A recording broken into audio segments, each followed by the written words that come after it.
अस्सलाम वालेकुम नाजरीन, मैं हूं आपका मेज़बान अख्तर शाहीन रिंद और आप देख रहे हैं मेट्रो मैटर्स। अक्सर नौजवान ये गिला करते हुए नज़र आते हैं कि उनके पास डिग्रियां तो हैं लेकिन उन्हें मुलाजमतें नहीं मिल रही। बहुत सारे नौजवान ऐसे हैं जिनसे अगर आप पूछें तो वो कहते हैं मुझे हुनर तो आता है, काम आता है, लेकिन मेरे पास उसकी डिग्री नहीं है, कोई सर्टिफिकेट नहीं है।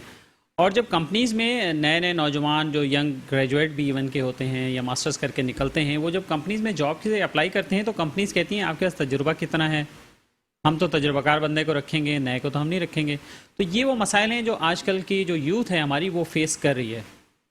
इन मसाइल को इन मसाइल का जो इदराक किया है वो आबाद ने और जर्मन इदारा GIZ ने इसका इदराक करते हुए एक पायलट प्रोजेक्ट एक स्टार्ट किया था और वो माशाल्लाह कामयाबी से वो प्रोजेक्ट मुकम्मल हुआ। उसी प्रोजेक्ट के हवाले से हम बात करेंगे और आपको ये बताने की कोशिश करेंगे कि ये सब कैसे हुआ और आगे इसकी कंटिन्यूशन में ये काम कैसे मज़ीद हो सकता है, और वो नौजवान जिनके पास सलाहियत है, डिग्री नहीं है, वो इससे कैसे इस्तेफ़ादा हासिल कर सकते हैं, और वो नौजवान जिन्होंने डिग्री ले ली है लेकिन उन्हें तजुर्बे की ज़रूरत है वो कैसे इसमें शामिल हो सकते हैं। हमारे साथ इस वक्त स्टूडियो में मौजूद हैं जनाब दानिश बिन रऊफ़ साहब, जो कि आबाद के रहनुमा हैं और अर्रऊफ़ ग्रुप के जो हैं वो डायरेक्टर भी हैं। अस्सलाम वालेकुम दानिश साहब। वालेकुम सलाम। तो दानिश भाई बताइए कि क्या हुआ है, क्या प्रोजेक्ट किया है और इसका इनिशिएटिव कैसे लिया आप लोगों ने? सबसे पहले मैं मेट्रो वन का और आपका अख्तर भाई शुक्रिया अदा करता हूँ कि आपने मुझे इस इतने इम्पॉर्टेंट और सेंसिटिव इशू के लिए यहाँ पे मदऊ किया। अच्छा, आपका बिल्कुल कहना ठीक है कि हमारे यहाँ पाकिस्तान में आज तक एक ये जो खला है ये पूरी नहीं हो सकी कि जिसमें एक तालिब इल्म, एक नौजवान अपनी डिग्री कंप्लीट करता है, उसके बाद उसको जॉब नहीं मिलती। जॉब इस वजह से नहीं मिलती क्योंकि उसके पास तजुर्बा, एक्सपीरियंस नहीं होता। तो ये आज तक चला आ रहा है। इसी एक बड़े इंपॉर्टेंट इशू के ऊपर जर्मन एक प्रोग्राम है GIZ के नाम से, जिसको बिल्ड फॉर स्किल उसको एग्जीक्यूट करता है। उनके साथ मिलके आबाद की तरफ से हमारा एक स्टार्टअप लिया गया कि इससे पहले इनकी काफ़ी फंड्स इनके आते थे जो कि हमारे टेफ्टा 2-3 इदारे थे जिन लोगों को दिया जाता था। तो हमने ये कहा कि भाई इसमें आबाद इस एग्जीक्यूशन इसकी दी जाए, इसको हम तरीके से उन स्टूडेंट्स को जो डिग्री करने के बाद पढ़ने के बाद एक्सपीरियंस करना चाहते हैं और उस पर काम को अपनी पूरी तरीके से अंजाम देना चाहते हैं, तो उन लोगों को हमने इसमें हायर किया। इसमें हमने किया ये कि जो टेफ्टा, जो सिंध टेक्निकल बोर्ड है, जो कि 3 साल की डिग्री देता है बच्चों को डिप्लोमा की, जो सिविल इंजीनियरिंग में डिप्लोमा करते हैं, तो उन लोगों बच्चों के हमने इंटरव्यूज़ करे। इंटरव्यूज़ करने के बाद हमने उनकी सिलेक्शन करी कि कौन विलिंग है जॉब करने के लिए, क्योंकि बहुत सारे बच्चे होते हैं जो अपनी हमारे यहाँ पे माइंड सेट है कि डिग्री कोई ले लो, काम कोई और कर लो। यानी आपको पता है कि यहाँ पे इंजीनियर बहुत सारे अलग अलग काम कर रहा है, डॉक्टर भी बहुत सारे अलग अलग काम कर रहे हैं। इसी तरह इनके साथ भी ये था। तो हमने उनकी इंटरव्यूज़ करे। इंटरव्यूज़ करने के बाद हमने उनको साइट्स पे एलोकेशन करी कि आपको हम 3 महीने के लिए आपको पेड ट्रेनिंग प्रोग्राम करा रहे हैं। यानी कि एक स्टूडेंट जिसने 3 इयर्स बैचलर्स का अपना प्रोग्राम कंप्लीट किया है, वो उसके बाद 3 मंथ्स के लिए वो किसी भी डेवलपर की साइट पे जाएगा, एज एन जॉब करेगा, फुल टाइम जॉब करेगा, और उसको जो सैलरी होगी वो उसको सैलरी भी उसकी अच्छी सैलरी मिलेगी। अच्छा, वो सैलरी जो मिल रही थी वो सैलरी हमें GIZ की तरफ से एक प्रोग्राम था कि ये आपके पास 3 मंथ्स 90 डेज़ की ट्रेनिंग करेंगे, ट्रेनिंग के बाद इनको पर मंथ सैलरी GIZ की तरफ से मिलेगी। तो इस प्रोग्राम की एग्जीक्यूशन आबाद ने की और इससे मैं समझता हूँ कि फ़ायदा ये हुआ कि बहुत सारे स्टूडेंट्स जो थे जिन्होंने हमारे पास इंटर्नशिप करी डिफरेंट बिल्डर्स के पास, और उन्होंने आफ्टर 3 मंथ्स उन्हीं बिल्डर्स के पास उनको जॉब भी मिल गई। तो मैं समझता हूँ ये बड़ा अच्छा इनिशिएटिव था और इसमें हमें जर्मन कॉन्सुलेट का, जर्मन एम्बेसी का मैं समझता हूँ कि शुक्रिया हमें करना चाहिए, और कराची के स्टूडेंट्स को भी, कि इस तरह के और प्रोग्राम्स भी आ रहे हैं। इसमें सिर्फ लोगों को पता नहीं होता कि कहाँ पे क्या चल रहा है, जिसकी वजह से आज बहुत बड़ा हमारा नौजवान तबका या तो डिग्री लेके बैठा हुआ है या जिसके पास एक्सपीरियंस है तो उसके पास जॉब नहीं है। दूसरी बात कि इसका एक और इनिशिएटिव अच्छा फ़ायदा ये है कि ये जो पूरा कोर्स था इसमें जर्मन एम्बेसी हमारे साथ ऑन बोर्ड थी, तो उनके हमने जो ट्रेनिंग करवाई और सर्टिफिकेशन उनकी तरफ से भी आई है। इसमें यह कि अगर यही स्टूडेंट्स जिन्होंने इस प्रोग्राम के थ्रू ट्रेनिंग ली है, ये अगर अपने डॉक्यूमेंट्स कंप्लीट करके यूरोप के किसी मुल्क में जॉब के लिए अप्लाई करते हैं तो उनकी ये वाली जो कोर्स की डिग्री है ये कंसीडर की जाएगी। ये वैलिड है, बिल्कुल ये valid तो ज़बरदस्त एक अच्छी बात है। और ये थोड़ा सा आप बताएंगे कि ये इन नौजवानों की सिलेक्शन का प्रोसेस क्या था, कैसे आप लोग इन तक पहुँचे और कैसे आपने किया? देखें, लास्ट जो ये प्रोग्राम माजी में भी ये प्रोग्राम होते रहे हैं, लेकिन ये प्रोग्राम हमारे जो गवर्नमेंट के इदारे हैं जिसमें सिंध टेक्निकल बोर्ड जो ये इनकी सिलेक्शन करके बच्चों को लेके आते थे, तो इस पे लास्ट जब मैं ही गया था इस प्रोग्राम में बच्चों की सिलेक्शन के फाइनल पास आउट पे, तो जब मैंने उनके इंटरव्यूज़ करे तो मुझे लगा कि इनमें से किसी बच्चे ने कोई खासकर साइट पे काम नहीं सीखा ये। अच्छा। तो उस पर फिर हमने इनको कहा कि अब हम इनके इंटरव्यूज़ हम खुद करेंगे।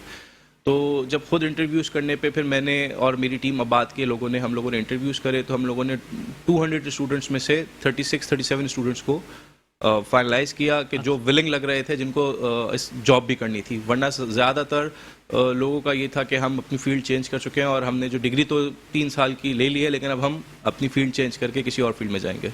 तो ये इसका प्रोसीजर था। अच्छा, राइट।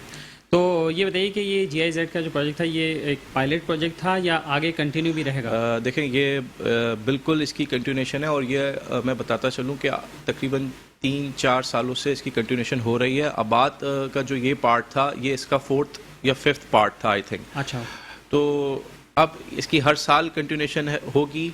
इसमें मैं तमाम स्टूडेंट्स को जो डिप्लोमा कर रहे हैं, 3 ईयर डिप्लोमा DAE जो कर रहे हैं, उन तमाम स्टूडेंट्स के लिए मेरी तरफ से एक पैगाम है कि वो अपने अपने स्कूल अपने अपने कॉलेज के अंदर GIZ के इस प्रोग्राम में अभी से इनरोल हों जो फाइनल ईयर जो 3rd ईयर के अंदर स्टूडेंट्स हैं, ताकि उनके अपने 3rd ईयर के अंदर उनको इतना टाइम मिलता है कि वो किसी भी साइट पर ये ट्रेनिंग ले सकते हैं। और इस ट्रेनिंग से उनको फ़ायदा ये है कि उनकी डिग्री कंप्लीट होने से पहले ही उनके पास एक एक्सपीरियंस भी होगा, जो कि हमारे यहाँ पाकिस्तान में ऐसी कोई रिवायत नहीं है कि पहले 3 साल की डिग्री ले लो, फिर 3 साल की डिग्री के बाद फिर उसको 6 महीने किसी भी जगह पे फ्री ऑफ कॉस्ट जाके उसको नौकरी करनी पड़ती है कि काम सीखे, तजुर्बा ले, देन वो अपनी कोई वर्थ बना पाता है। तो इस प्रोग्राम के थ्रू, और ये प्रोग्राम जितने मैक्सिमम से मैक्सिमम स्टूडेंट्स इसमें आना चाहें आ सकते हैं, बशर्त ये कि वो विलिंग हो काम करने के लिए। चलिए, ये तो एक बहुत ज़बरदस्त सी इंकरेजमेंट है। और दानिश भाई, बातचीत का सिलसिला जारी रहेगा। यहाँ पर वक्त हुआ एक मुख्तसर से ब्रेक का। नाज़रीन, ब्रेक के बाद दोबारा हाजिर हूँ। वेलकम बैक नाज़रीन। हम बात कर रहे हैं नौजवानों के हवाले से कि उन नौजवानों का क्या होगा जिन्होंने डिग्री ले ली है, तजुर्बा नहीं है, और जिनका तजुर्बा है उनके पास डिग्री नहीं है। इस हवाले से एक ज़बरदस्त सलूशन उन्हें मिल गया है। और हम जिस टॉपिक पे बात कर रहे हैं, एक बैच जो है, और भी कई एक बैचेस वहाँ से फारिग तहसील हुए हैं, तजुर्बा हासिल किया है, और कई एक लोगों ने जॉब भी हासिल कर ली है। तो आप भी अगर इस क्राइटेरिया पर पूरा उतरते हैं, इसको फॉलो करते हैं और चाहते हैं कि ऐसा कोई तजुर्बा आपको मिले, तो आप ज़रूर इसको फॉलो करें और हमारे प्रोग्राम को देखते रहें। आबाद से रब्ता कर सकते हैं, GIZ से रब्ता कर सकते हैं। अभी दानिश भाई मज़ीद भी और बताएंगे।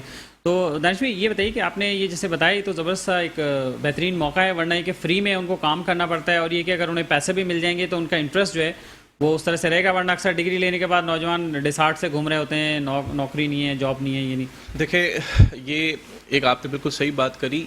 डिग्री लेने के बाद, यानी कि DAE डिप्लोमा मैट्रिक के बाद 3 साल का डिप्लोमा होता है, तो ये ज़्यादातर वो लोग करते हैं कि जिनको इमीडिएट बेसिस पे अपनी तालीम के फ़ौरन बाद अपना रोज़गार कमाना होता है।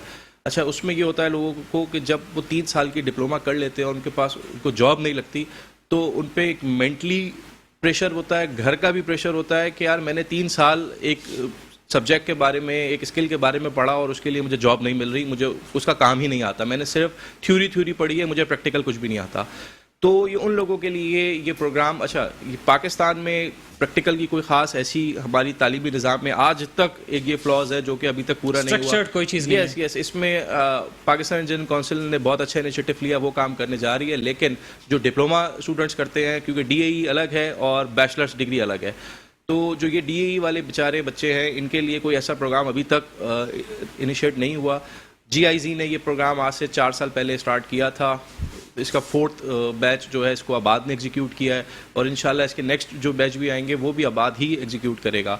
मैं तमाम स्टूडेंट्स को जो कि डिप्लोमा फील्ड के अंदर हैं, चाहे वो डिप्लोमा मैकेनिकल, इलेक्ट्रिकल, सिविल, ये इन तीनों फील्ड्स के जो स्टूडेंट्स हैं जो कि फाइनल ईयर डिप्लोमा कर रहे हैं, वो GIZ में अपनी इनरोलमेंट कर लें, टेफ्टा में जाके अपनी इनरोलमेंट कर लें, या जिस स्कूल से भी, जिस कॉलेज से भी वो डिप्लोमा कर रहे हैं उस वहाँ पे जाके अपनी इनरोलमेंट करवा दें कि अब जब ये प्रोग्राम, इसका नेक्स्ट बैच आएगा तो इसमें हमारी इनरोलमेंट हो, ताकि उनको बहुत आसानी से और बहुत अच्छे बड़े कराची के ग्रुप्स के अंदर उनको जॉब करने का मौका मिले, वहाँ से उनको सीखने का मौका मिले, ताकि उसके बाद अगर वो वहाँ पे उनको जॉब मिलती है तो भी उनके लिए अच्छा है, और अगर वो एक्सपीरियंस लेने के बाद मार्केट में जाते हैं कि बताते हैं कि हमने 3 महीने इस बिल्डर के पास, इस कंपनी में हमने 3 महीने की इंटर्नशिप की है, तो उनको जॉब आसानी से मिल जाती है। बिल्कुल बिल्कुल। राइट।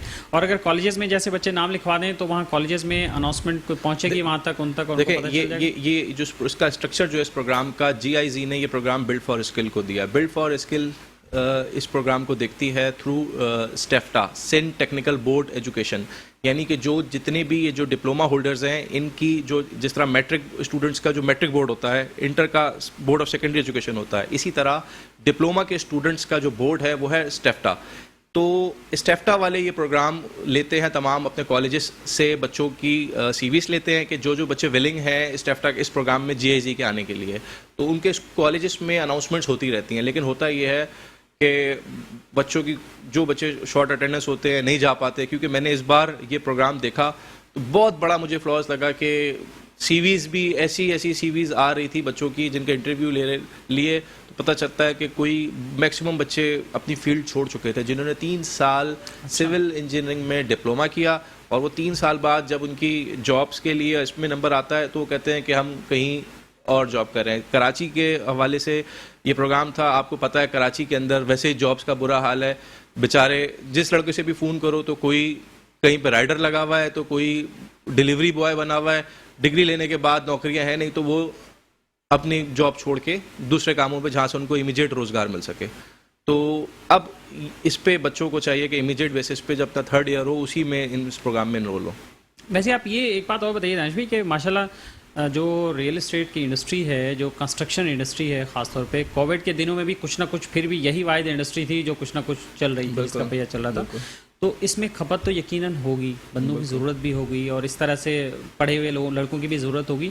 तो ये इसमें फ़्लॉ कहाँ है? क्या इसमें फ़्लॉ है जिसकी वजह से बच्चे डिसार्ट होकर दूसरी तरफ चले जाते हैं, या उनको प्रॉपर गाइडेंस नहीं मिलती, या क्या वजह क्या? मैं बताऊँ, ये सिर्फ और सिर्फ प्रॉपर गाइडेंस और कुछ जो, देखिए फ्लॉज दोनों तरफ से है, लेकिन मैं समझता हूँ कि इसमें जो मेन इशू है वो प्रॉपर गाइडेंस का इशू है। हमारी कंस्ट्रक्शन इंडस्ट्री, कराची की कंस्ट्रक्शन इंडस्ट्री की अगर मैं बात करूं तो आपके पास इतना वैक्यूम है, इतनी आपके पास डिमांड है कि आप इसमें लेकिन हमारे पास कराची में अच्छी स्किल्ड लेबर, स्किल्ड सुपरवाइज़र और जो डेडिकेटेड एक होता है ना एम्प्लॉय, जिसे कहते हैं डेडिकेटेड एम्प्लॉय, ये तीनों की कराची शहर में बहुत ज़्यादा कमी है। लोग कहते हैं कि कराची शहर में जॉब्स नहीं है, मैं कहता हूँ कि कराची शहर में अच्छे एम्प्लॉयज़ की बहुत ज़्यादा कमी है जो वेल ट्रेंड हो, और वेल ट्रेंड के साथ साथ हार्ड वर्कर हो। वरना कंपनी, मैं नहीं समझता कि मेरी अपनी अगर कंपनी की बात करूँ तो मेरे पास कितने ऐसे एम्प्लॉयज़ हैं जो कितने सालों से हैं, जो कि मैं उनको कभी मैं नहीं छोड़ सकता, ठीक है। और मेरे पास ऐसे भी एम्प्लॉयज़ हैं कि अगर वो मुझे आज बोले तो मैं बोलूँगा यार आप चले जाओ। तो ये बंदे के ऊपर डिपेंड करता है कि अगर उसको अपनी जगह बनाना, और कराची में कंस्ट्रक्शन सेक्टर का बहुत काम है। हमारे पास आज भी स्किल्ड प्लम्बर कराची में आज भी मैं समझता हूँ 1 और 2% है। 98% का फ्लॉज है हमारे कराची की स्किल्ड। अगर जितने भी स्टूडेंट्स हैं ये प्लम्बिंग के अंदर ही अगर आ जाएं, आप देख रहे हैं कराची में ही आप रहते हैं, हमारी जितनी हाई राइज बिल्डिंग्स बन रही हैं, जितनी भी कराची में कंस्ट्रक्शन हो रही है, वो सारी की सारी कंस्ट्रक्शन सिर्फ और सिर्फ तबाह होती है अपनी सीपेज लीकेज की वजह से। अच्छे प्रोजेक्ट में हमने देखा कि अच्छे प्रोजेक्ट में, अच्छा ये सिर्फ और सिर्फ ये ह्यूमन एरर होता है। बिल्डर हाई राइज में और जितनी भी वो अपनी बिल्डिंग्स होती हैं, अच्छे से अच्छा मटेरियल उसमें यूज़ करते हैं, अच्छे से अच्छा सीवरेज पाइप, अच्छे से अच्छा केमिकल, वाटर प्रूफिंग, हर चीज़ अच्छी होती है, लेकिन फिर भी ये क्यों हो जाता है? क्योंकि ये ह्यूमन एरर, जो इंस्टॉलेशन करने वाला ह्यूमन एरर है, उसका एक फ्लॉज होता है। मैं कराची के जितने भी लड़के हैं, कराची में आज भी बहुत अच्छे इलेक्ट्रिशियन की कमी है, साइट्स पे अच्छे प्लम्बर्स की कमी है, अच्छे सर्वेयर्स की कमी है। तो बहुत बड़ी फील्ड है, बहुत बड़ी फील्ड है। Right. हमारे आउटस्कर्ट में कितनी हाउसिंग स्कीम्स आ रही हैं और नया शहर डेवलप हो रहा है, नया शहर डेवलप हो रहा है। पूरे पाकिस्तान से लोग आके वहाँ पे काम कर रहे हैं, माशाल्लाह बहुत अच्छा काम कर रहे हैं। तो जो यहाँ के स्टूडेंट्स हैं इनके लिए भी आप इस housing sector, real estate sector में आए, कंस्ट्रक्शन सेक्टर में आए, तो इसमें काम इनके लिए बहुत ज़्यादा बहुत अपॉर्चुनिटी है। चलें, राइट। हमारे साथ टेलीफोन लाइन पर हमें ज्वाइन किया है जनाब महमूद टब्बा साहब ने, जो कि कन्वीनियर हैं आबाद की कॉन्फ्रेंसेस कमेटी के और ट्रेनिंग्स के वहाँ पे कन्वीनर हैं। अस्सलाम वालेकुम महमूद टब्बा साहब। जी वालेकुम अस्सलाम जनाब। कैसे हैं आप? ठीक हैं, खैरियत से? जी अल्लाह का शुक्र, आपकी मिजाज ठीक है? अल्हम्दुलिल्लाह अल्हम्दुलिल्लाह। महमूद टब्बा साहब, हम बात कर रहे हैं GIZ के साथ, जो अभी रिसेंटली आप लोगों ने एक प्रोजेक्ट कंप्लीट किया है। दानिश बिन रऊफ साहब हमारे साथ स्टूडियो में मौजूद हैं। तो आप ये बताइए कि आपने प्रोग्राम भी कंडक्ट किया माशाल्लाह अच्छे से, वहाँ बच्चों से आपकी मुलाकातें भी हुई, तो बच्चों का क्या वहाँ रिएक्शन था, रिस्पॉन्स क्या था? देखिए, बच्चों की जो मुलाकातें हैं वो तो हमारा इंटरेक्शन उनसे, उनके इंटरव्यू से लेकर, और जब हम सर्टिफिकेट डिस्ट्रीब्यूशन प्रोग्राम जिसमें आप तशरीफ लाए थे वहां तक रही। और मतलब मैं ये समझता हूँ कि जो बच्चों से हमें फीडबैक मिला कि उनको एक अपॉर्चुनिटी उनके लिए डेवलप हुई, और उनको जिस फील्ड के लिए उन्होंने इतना अच्छा लगा के मेहनत करके पढ़ा और उसके अंदर एफर्ट्स की, उस फील्ड में काम करने के लिए रास्ते बने। और साथ साथ उनको एक प्रैक्टिकल ट्रेनिंग मिली, जो थ्योरी जो उन्होंने पास आउट होकर अपने लिए की थी कॉलेज, स्कूल में, इंस्टीट्यूट्स में, उस थ्योरी को उन्हें एज ए प्रैक्टिकल इम्प्लीमेंटेशन का चांस मिला, जिससे उनकी जॉब अपॉर्चुनिटीज भी बढ़ी, उनकी स्किल डेवलपमेंट हुई। और साथ साथ सिर्फ जॉब ही नहीं, बल्कि एक बंदा जब प्रैक्टिकली किसी चीज को कर लेता है तो उसके पास ये अपॉर्चुनिटी होती है कि वो अपना सेल्फ एम्प्लॉयमेंट भी, अपना बिजनेस भी स्टार्ट कर सकता है। He can be self employed by himself as well. Right. Hello जी जी, आपकी आवाज़ आ रही है बिल्कुल। तो वहाँ पर मैंने कुछ बच्चों से मैंने भी वहाँ मुलाकात की थी, तो वो लग रहा था कि कुछ बच्चे उसमें लो सोशो इकोनॉमिक ग्रुप के भी थे और वो बहुत ज़्यादा खुश थे, ओवरवेलमिंग रिस्पांस था उनका और बड़े हैप्पी थे कि उन्हें ये चांस मिल गया। जी बिल्कुल ऐसा ही है, इसी तरीके से। अभी मैं यही सुन रहा था, दानिश ने एक बहुत अच्छी बात कही कि जब हम उनका इंटरव्यू कंडक्ट कर रहे थे, जिस वक्त उनकी एप्लीकेशंस आई, तो उनमें से बहुत से बच्चे ऐसे थे कि जो जिस फील्ड का उन्होंने एजुकेशन हासिल की है, उस फील्ड में उनको नौकरियां ना मिलने की वजह से वो बेचारे जो इमीडिएट उनको जॉब मिला, चाहे वो किसी भी चीज का था, उसको इख्तियार किए हुए थे। तो ये एक बड़ा फ्लॉ है मेरे ख्याल में। तो जो इंस्टीट्यूट्स होते हैं, जो यूनिवर्सिटीज होती हैं, इंटरनेशनली हमेशा जो last year of the degree का जो फिनिशिंग होता है, उसमें सबसे इम्पोर्टेंट टास्क ये होता है कि उनको प्रैक्टिकली उनको ट्रेन किया जाए, ताकि वो अपनी डिग्री फिनिश करने के बाद कहीं भी जा करके और वो अपने लिए रोजगार का इंतजाम कर सकें। राइट, बहुत शुक्रिया आपका महमूद टब्बा साहब हमारे साथ मौजूद हैं टेलीफोन लाइन पर। और दानिश भाई, ये बताइए कि इसमें आपने बहुत ज़बरदस्त गाइडेंस तो दी है नौजवानों को कि वो किस तरह से इसमें चीज़ें कर सकते हैं, तो इसी कॉन्टेक्स्ट में आप क्या अपना आखिरी मैसेज क्या देना चाहेंगे यूथ को कि क्या होना चाहिए, और इंडस्ट्री के लिए भी कोई मैसेज अगर आप हो तो ज़रूर। देखिए, मेरा मैसेज लास्ट यूथ के लिए तो ये है कि आप जिस डिग्री पे भी आप अपनी तालीम हासिल कर रहे हैं, तो उसकी सिलेक्शन सोच समझ के करें कि आपने पहले सिलेक्शन, अगर आपने 3 साल या 4 साल की जो भी डिग्री ले रहे हैं, उसकी सिलेक्शन बिल्कुल सोच समझ के करें कि आगे आपने उसी पे काम करना है। क्योंकि ये वो पार्ट होता है कि आप एक बस में बैठ गए और 3 साल आप उस बस में बैठे रहे, जब स्टेशन आया उतरे तो आपने बोला कि मुझे कहाँ जाना है अब मैं। नंबर 1 पॉइंट ये। सेकंड ये कि हमारा रियल एस्टेट और कंस्ट्रक्शन का जो सेक्टर है, इसमें पाकिस्तान में बहुत बड़ा समझ लें इसका स्कोप है, पाकिस्तान में और पाकिस्तान से बाहर भी। आप मिडिल ईस्ट और हमारा जो ओवरसीज़ जितने भी हमारे यहाँ पे जो एम्प्लॉयमेंट है, हमारा पाकिस्तान से स्किल्ड लेबर और स्किल्ड इंजीनियर्स की बहुत ज़्यादा डिमांड है, इवन यूरोप में भी। तो इस किस्म के जितने प्रोग्राम्स होते हैं आप लोग सर्च करते रहें। हर स्टूडेंट्स के लिए मैसेज ये है कि ऑस्ट्रेलिया की एम्बेसी की वेबसाइट पे, जर्मन की, यूएसए की, सारी वेबसाइट्स पे डिफरेंट एनजीओज़ की तरफ से प्रोग्राम्स एग्जीक्यूट होते रहते हैं। आप लोग अपना थोड़ा स्कोप, अब सोशल मीडिया का जो टूल आप यूज़ करते हैं, हर बंदे के पास, हर लड़के के पास आज मोबाइल है, तो उसको थोड़ा प्रोडक्टिव वे में जाए, ना कि आप डिफरेंट ऐप्स में अपना टाइम वेस्ट करें। तो ये यूथ के लिए मेरा एक मैसेज है कि काइंडली इसको कंसीडर करें सिर्फ अपने लिए, क्योंकि आप लोगों का वक्त और पाकिस्तान को आपकी ज़रूरत है। राइट, बहुत शुक्रिया आपका दानिश फेरोज साहब, आप हमारे साथ मौजूद रहे हैं और इस टॉपिक पर हमने बात की है।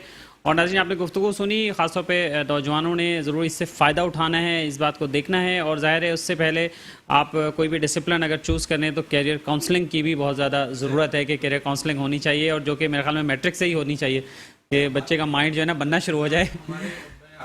हमारे मुल्क का आज तक का बड़ा अलमिया, मैं डिफरेंट स्कूल्स में जाके बच्चों को और गाइड भी करता हूँ कि हमारे यहाँ पे होता है कि मैट्रिक नहीं, इंटर, इवन इन 12 क्लासें पढ़ने के बाद जो एक स्टूडेंट जो एक 12 साल एक ट्रेन में बैठा है, उसके बाद उतर के उसको पूछता है कि अब मुझे क्या करना है, उसको आइडिया नहीं ना ना पेरेंट्स गाइड होते हैं ना स्टूडेंट गाइड होता है। तो ये काउंसलिंग, करियर काउंसलिंग जो ये हमारे अगर वेस्ट में देखा जाए, यूरोप में, अमेरिका में, तो सेकेंडरी क्लास 6 क्लास से टीचर्स बच्चों को माइंड सेट करके पेरेंट्स के साथ मीटिंग्स करके उसको पेरेंट्स को गाइड करते रहते हैं कि आपके बच्चे के ये इन 3 फील्ड्स में स्कोप है, इसकी तरफ आपने लेकर जाना है। लेकिन बदकिस्मती से हमारा ना स्कूल का निज़ाम ऐसा, ना हमारा कॉलेज का निज़ाम ऐसा।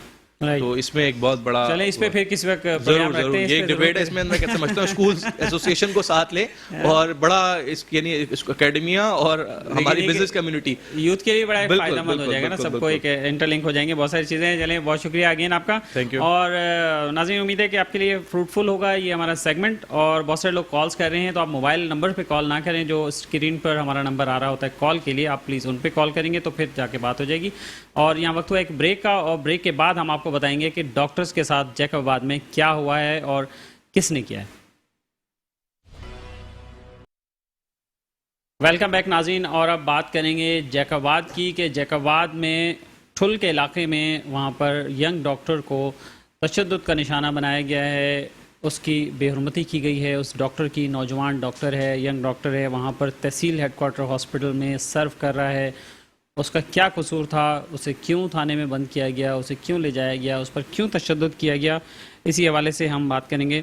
हमारे साथ स्टूडियो में हमें ज्वाइन किया है डॉक्टर महबूब नोनारी ने, जो कि जनरल सेक्रेटरी हैं यंग डॉक्टर एसोसिएशन सिंध के। अस्सलाम वालेकुम डॉक्टर साहब, शुक्रिया आपका हमारे साथ मौजूद हैं। और नाज़रीन, हम कोशिश करेंगे जो मुतासरा डॉक्टर हैं डॉक्टर हफीज़ बुरड़ो, उनसे भी हमारा रब्ता हो और हम पहले उनके रुदात सुने और उनसे बात करें कि उनके साथ क्या वाक़या हुआ है। और डॉक्टर महबूब साहब, आप बताइए थोड़ा क्या सूरत हाल है वहाँ पे। शुक्रिया शाहीन भाई, जो हमेशा आप हमारे जो यंग डॉक्टर से इश्यूज़ को हाईलाइट करने के लिए। पहली बात ये कि जो पॉलिसीज़ स्ट्रेटजीज जो होती हैं वहाँ भले जैकबाबाद हो या कराची हो या बदीन हो या रनो मोहम्मद खान हो, वो प्रॉपर फॉलो नहीं की जाती। एक proper legal FIR, proper NC के हवाले से किसी पे बग़ैर इंक्वायरी के आप इस तरह लोगों को लेके थानों में दहशतगर्दी कर रहे हैं। पिछले 2 महीने से तमाम डिस्ट्रिक्टों में ये पुलिस ऑफिसर्स जो हैं, जो ब्लैक शीप्स हैं, पूरे पुलिस इदारे को तो हम ख़राब नहीं कह सकते, अच्छे लोग भी होते हैं, पर ये कि IG सिंध इस चीज़ को प्रैक्टिकली नोटिस नहीं ले पा रहे। जो बेसिकली जो जैकबाबाद में इशू हुआ है कि वहाँ जो डॉक्टर साहब थे हमारे, जो हफीज़ बुरड़ो साहब, जो एक पेरीफ्री में दूर दराज काम कर रहे हैं। एक बड़ी बात होती है कि जो डॉक्टर जो पेरीफ्री में दूर दराज में काम करते हैं उनको आप वहाँ पे डिग्निटी को इज़्ज़त दें। वहाँ के जो जागीरदार हैं, वडेरे हैं, सरदार हैं, जो डॉक्टरों को अपने बदमाशी के निशाना बनाते हैं, थ्रू जुडिशरी हो या पुलिस हो या वहाँ के MN MPs या कोई पॉलिटिकल बैकग्राउंड। इसी तरह ये वाक़या भी इसी तरह ही है कि डॉक्टर साहब के कोई रिलेटिव जो थाने में लॉकअप थे, वो चलो वो इनका पर्सनली एक मैटर है, पर वो लॉकअप भी थे तो बग़ैर किसी FIR के, इंक्वायरी के बग़ैर उनको लॉकअप किया। कि डॉक्टर साहब वहाँ जब उनके हवाले से पूछने गए SHO साहब से, तो SHO साहब ने एक बदमाशी के स्टाइल में, एक ग्लू बट की स्टाइल में एक डॉक्टर साहब को थाने में लॉकअप किया, पूरी रात उनको तशद्दुद किया है। देखा जाए कि एक फिज़िकल असॉल्ट किया है, जिसमें असॉल्ट में एक मेंटली भी होता है और सेक्सुअल भी होता है। दोनों डॉक्टर साहब से ये चीज़ें की हैं। डॉक्टर साहब वहाँ बिल्कुल मेंटली एबनॉर्मल हो चुके हैं। हमने कोशिश की कि डॉक्टर साहब के जो हमारे YDA जैकबाबाद है वो उनके साथ निशाना बिशाना खड़ी है और हम YDA सिंध भी खड़ी है। जब तक SHO के ख़िलाफ़ कार्रवाई नहीं की गई तो वो ये कारवां पूरे सिंध में एक एहतजाज चलाया जाएगा। अभी भी सिंध में ऑलरेडी ब्लैक डे चल रहा है हेड डिपार्टमेंट के ख़िलाफ़, जैकबाबाद में भी प्रोटेस्ट चल रहा है, पर ऐसी कोई प्रैक्टिकली चीज़ें वाज़ेह नहीं आ रही। हम चाहते हैं कि इस चीज़ को प्रॉपर इंक्वायरी करके आप जब तक एसएचओ को आप कम से कम सस्पेंड तो करें कि आपने डॉक्टर को पूरी रात इस तरह लॉकअप में रखा है और मारा है, इस चीज़ की हम मजम्मत करते हैं। ये वाकया एग्जैक्टली किस दिन हुआ है, कितने दिन? इस वाक़े को आज 6वां दिन है, क्योंकि ये 4-5 दिन से वहाँ प्रोटेस्ट भी चल रहा है और डॉक्टर साहब ने वहाँ पे कोर्ट में भी एप्लीकेशन डाल दी है, केस भी कर दिया है, मगर अभी तक कोई ऐसी चीज़ें वाजे नहीं आ रही। ज़्यादा डॉक्टर साहब भी हमारे साथ मौजूद हैं, आप उनसे भी एक पर्सनली जो उनका जो इंसिडेंट हुआ है। हाँ, डॉक्टर साहब भी हमें ज्वाइन कर लेंगे अभी थोड़ी देर में टेलीफोन लाइन पर, तो हम उनसे भी मज़ीद तफसीलात जान लेते हैं। तो ये बताइए कि डॉक्टर महबूब साहब, 5-6 दिन हो गए, इतना बड़ा वाक़या हो गया, वहाँ डॉक्टर एहतजाज भी कर रहे हैं, फिर भी किसी के कान पे जू नहीं रहेगी? क्योंकि वहाँ पे जो देखा जाए कि जो वहाँ के जो एसएसपी साहब हैं डॉक्टर, वो भी डॉक्टर साहब हैं, हमारे डॉक्टर सुमेर नूर हैं, उनसे भी हमने रब्ता करने की कोशिश की, मगर उनका कोई ऐसा रब्ता नहीं हो पा रहा।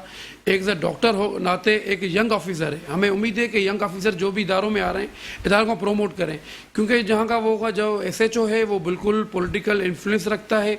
4-5 दिन से लोग वहाँ जो डॉक्टर्स हमारे वाईडी जैकबाबाद ठुल और वहाँ कश्मीर में जो प्रोटेस्ट हो रहे हैं, उसमें कोई प्रैक्टिकली कोई चीज़ वाज़ेह नहीं हो रही। अभी अगर हम रोडों पे आते हैं, ओपीडीज बंद करते हैं, इमरजेंसीज बंद करते हैं, तो हम पे इल्ज़ाम आता है। चलें, आप बताएं हम कहाँ जाएं? इस पे हम मैं वही बातचीत करते हैं। हमारे साथ टेलीफोन लाइन पर ज्वाइन कर लिया है डॉक्टर हफीज़ बरोड़ो ने, जो कि मुतासरा डॉक्टर हैं जिनके साथ ये वाक़या हुआ है। अस्सलाम वालेकुम डॉक्टर हफीज़ साहब। जी वालेकुम सलाम सर। डॉक्टर साहब, थोड़ा सा बताएंगे हमें कि क्या वाक़या हुआ है, नाजरीन को भी ज़रा बताएं कि और ये वाक़या क्यों हुआ, इसकी वजह क्या बनी? सर मेरे मामू थे जो उस्ताद अब्दुल खालिक हैं, तो उनको 3-4 दिन से एसएचओ उनको बुलाकर हरास कर रहा था।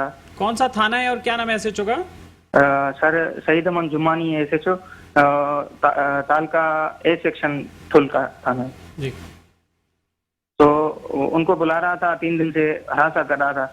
तो मैं उनसे पूछने गया था कि सर मेरे मामू के खिलाफ क्या एफआईआर है, एनसी, तो उसी वजह से मैं आया हूँ आपसे मिलने। पहले मैंने तारुफ करा कि मैं डॉक्टर हूँ, कोविड-19 में जो है मेडिकल ऑफिसर हूँ तालका हॉस्पिटल ठुल में। तो उनसे जब मैंने ये पूछा तो उन्होंने कहा कि आपको बड़ी जो है एफआईआर का शौक है, तो आपके मामू पे मैं एफआईआर करता हूँ। मैंने कहा सर शौक की बात नहीं, मैं ये पूछना चाहता हूँ कि मसला क्या है, ताकि हम उन लोगों से पूछें कि भाई उन लोगों से बात करें कि जो भी मसला है हम हल करें, बैठ के हल करें। तो इस पे उन्होंने मुझे धक्का दिया। मैंने कहा सर धक्का नहीं देंगे, ये पूछना हमारा जो है हक है। तो फिर उन्होंने अपने जो पुलिस वाले थे उनको कहा कि भाई पकड़ो इनको, फिर गालियां मतलब गंदी गालियां देना शुरू हो गया। अच्छा। तो उन्होंने मुझे पकड़ के फिर वो एसएचओ भी नीचे उतर के आ गया, तो उन्होंने मुझे थप्पड़ भी मारे। हेलो जी, आपकी आवाज जा रही है, आप लाइव में, आपकी बात सारी सुन रहे हैं, सारी दुनिया सुन रही है आपकी। उन्होंने मुझे थप्पड़ मारे और बालों से पकड़ के जो है दीवार में 4 मरतबा लगाया। तो फिर उन्होंने कहा कि इसको अंदर लेके चलो। मैं जब अंदर लेके गए वो जब, तो मुझे एक मुंह पे पंच भी मारा, जो अभी जख्म भी फोटो में सोशल मीडिया पे वायरल हो। हाँ। तो फिर उनसे खून बह रहा था, तो मैं साफ कर रहा था अपने कपड़ों से। तो उसके बाद जो उन्होंने कहा कि भाई इसको अंदर लेके चलो मेरे ऑफिस में। फिर वहां लेके गए। फिर वहां लेके जाने के बाद मेरी कमीज जो है उतार दी, फिर मेरी शलवार उतार रही थी। दो सिपाहियों ने मुझे पकड़ा। मैंने कहा सर मैं आपको शलवार उतारने नहीं दूंगा। फिर उन्होंने मुझे कहा देखो बेटा मैं कैसे शलवार उतारता हूँ। मैंने कोशिश की, मतलब उन्हें रोकने की, मगर नहीं रुक सका, क्योंकि वो 2 मेरे हाथ पकड़ रहे थे, 2 पुलिस वाले, और तीसरा वो एसएचओ जो है जो मेरे जो मतलब शलवार उतार के मुझे नंगा करके, फिर उसके पास वो डंडा था, उससे उन्होंने तशद्दुद किया। फिर उसके बाद जो है वो बाहर गया। बाहर जाने के बाद फिर वापस आ गया। वापस आके उन्होंने गन पॉइंट पे कहा कि भाई इस यहाँ पे लिख के दे दो कि ये जो बात हुई है, जो भी हुआ है, लिख के दे दो कि ये मेरी गलती से हुआ है, आइंदा कभी नहीं होगा, और बाहर जाके किसी को भी नहीं बताऊंगा। अगर ऐसे नहीं कर रहे हो तो मैं तुझे जो है फुल फ्राई करके किसी केस में लगा दूंगा।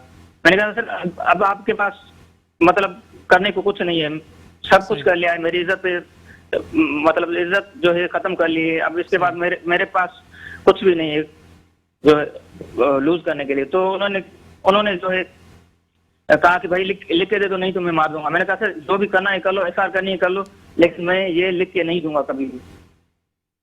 फिर वहां का शहर का कोई एक बंदा आया, उनको पता चला, तो वो आया, उन्होंने एसएचओ से बात की, फिर उसने मुझे छोड़ा, फिर मैं चला गया।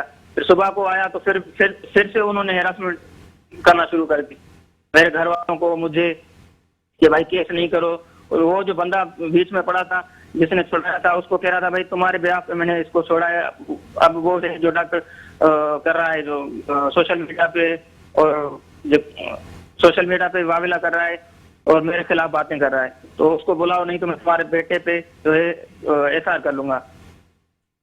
अच्छा, ये तो सर, नहीं तो वो मतलब नहीं छोड़ता तो क्या गोली मार देता? एसएचओ वहाँ बदमाश है सर इलाके में, बदमाश बना हुआ बदमाशी है। पता नहीं क्या है, बदमाशी तो की है। मेरा कोई मुझ यहाँ मेरे मामू पे कोई एफआईआर वगैरह भी नहीं थी। तो उस दिन के बाद जब हमने उनकी टीचर्स यूनियन थी, वो टीचर्स कुछ गए उनसे पूछने कि भाई आपने उस्ताद अब्दुल खल को जो 4 दिन से थाने में बिठाया, तो जो हेरासमेंट की, उन पे चार्ज क्या है, एफआईआर है, एनसी है? आपके मामू भी उस्ताद हैं? आपके मामू भी उस्ताद हैं इनको बिठाया? जी जी जी, मामू मेरे उस्ताद हैं। यही तो हमारी जिल्लत की वजह है ना कि हम उस्ताद की इतनी कदर करते हैं। वही है ना सर। तो फिर अब आप लोगों ने क्या किया उसके खिलाफ एक्शन के लिए? आपने मुतलका एसपी को, उनके सीनियर्स को, किसी के सर, मिले या सर दरख्वास्त दी? एसपी को हमने जो है वाकी टाकी पे उसी जुम्मे के दिन ही बता दिया था, लेकिन उसके बाद कोई एक्शन नहीं हुआ। हमने मिलने की कोशिश की, जुम्मे का दिन था, उस दिन हाफ डे था, उस दिन वो नहीं आया था एसपी साहब। तो उसके बाद फिर सैटरडे आ गया, सैटरडे ऑफिस ऑफ होती है, तो उस दिन भी नहीं मिल सका। और आज आए, आज देखते हैं ला कर मिले। आप क्या चाहते हैं डॉक्टर साहब, आखिरी बात? सर मुझसे इंसाफ हो, मेरी इज्जत पे हाथ जो कुछ उठाया आपके गया, साथ मुझसे हुआ हाथ है, उठाया- जो आपकी बेरुमती हुई है, वो तो वापस नहीं आ सकती, लेकिन आप बताएं क्या चाहते हैं? सर इंसाफ मिले मुझे बस। बहुत शुक्रिया आपका। डॉक्टर हफीज बोडो साहब हमारे साथ टेलीफोन लाइन पर मौजूद थे। डॉक्टर साहब, ये तो मतलब बिल्कुल सुनने वाले भी जो सुन रहे हैं, और मेरे ख्याल में पुलिस के भी हुकाम जब सुनेंगे तो वो उनको शर्म आ रही होगी, खुद भी अपने ऊपर भी उनको शर्म आ रही होगी, और महकमा पुलिस के सीनियर अफसर जो हैं उन्हें भी शर्म आ रही होगी कि ये उसने क्या किया है एसओजी ने वहाँ पे, और एक डॉक्टर के साथ ये सब हुआ है। तो उनकी तो बेचारों की वहाँ कोई सुन नहीं रहा, ठीक है, वहाँ पे कोई नहीं सुन रहा। मतलब इतना बड़ा वाकया हो गया, इतना कुछ हो गया, लेकिन उसके बावजूद एसएसपी साहब जो हैं वो खुद भी, अगर उन्हें खुद भी ख्याल होता, और आप कह रहे हैं यंग ऑफिसर हैं, कैसे वो यंग ऑफिसर हैं? अपनी ड्यूटी से वो मुखलिस हैं। अगर वो मुखलिस होते तो वहाँ पे वो पहुँचते ना, जाते। उनके इलाके में एक ऐसा वाकया हो जाए और एसएसपी सोता रहे, नींद में रहे, उसको पता ना हो, ये कैसे हो सकता है? तो आप क्या इस पर लाएमल करेंगे? बड़ी बड़ी ज़िल्लत की बात है हम सब के लिए, भले यंग ऑफिसर्स हो या सीनियर्स हो, कि एक पढ़ा लिखा बंदा एक इतना पढ़ के आता है।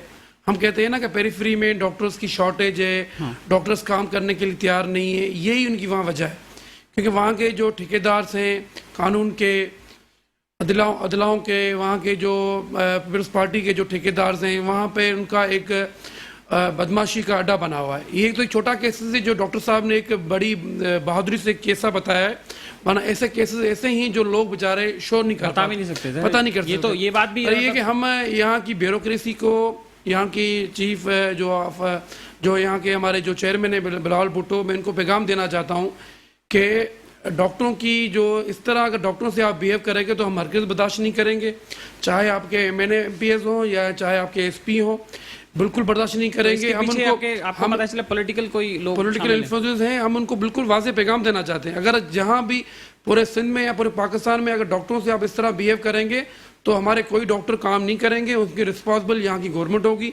यहाँ के MNA MPS को बिल्कुल बात कान में रखनी चाहिए कि अगर डॉक्टरों से इस तरह बिहेव किया गया तो हम माजी में जो भी सब छोड़ के मुस्तकबिल में कोई भी डॉक्टर आपके इदारों में काम नहीं करेंगे। आप पहली बात आप पेरीफेरी में लोगों को, मरीजों को दवाई नहीं दे पाए, फिर भी ये डॉक्टर बेचारे यहाँ से दूर दराज 12-12 घंटों के सफ़रों पे बैठे हुए हैं, ड्यूटियाँ कर रहे हैं, सरंजाम कर रहे हैं। इस तरह आप उनसे ये पूरा असॉल्ट कर रहे हैं तो कौन ड्यूटी करेगा यहाँ के? मैं तो कहता हूँ कि IG सिंध को बिफोर एक्शन लेना चाहिए कि इस SHO को सस्पेंड करे, और अगर SP साहब बिल्कुल इस चीज़ को अगर प्रैक्टिकली नाकाम हो चुके हैं तो अपनी जॉब से रिज़ाइन करें।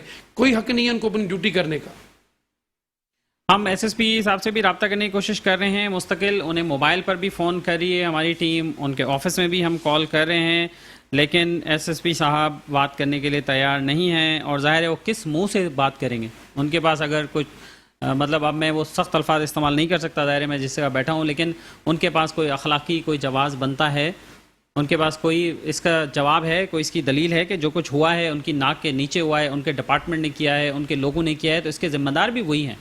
इसके लिए जवाबदेह भी वही हैं, वो जिम्मेदार हैं इलाके में इस तरह के सूरत हाल को कंट्रोल करने में। और फिर डॉक्टर साहब फिर कहते हैं कि लोग जो है वो तशद्दुद पे उतर आते हैं, डिपार्टमेंट के ख़िलाफ़ आ जाते हैं और पुलिस वालों को भी फिर मारते हैं। फिर मार तो खानी पड़ेगी ना, जब आप इस तरह के काम करेंगे और लोगों के साथ ज़्यादती करेंगे, नाइंसाफ़ी करेंगे, तो फिर मार के आपको जूते भी पड़ेंगे, फिर कोई उस पर कोई नाराज़ भी ना हो।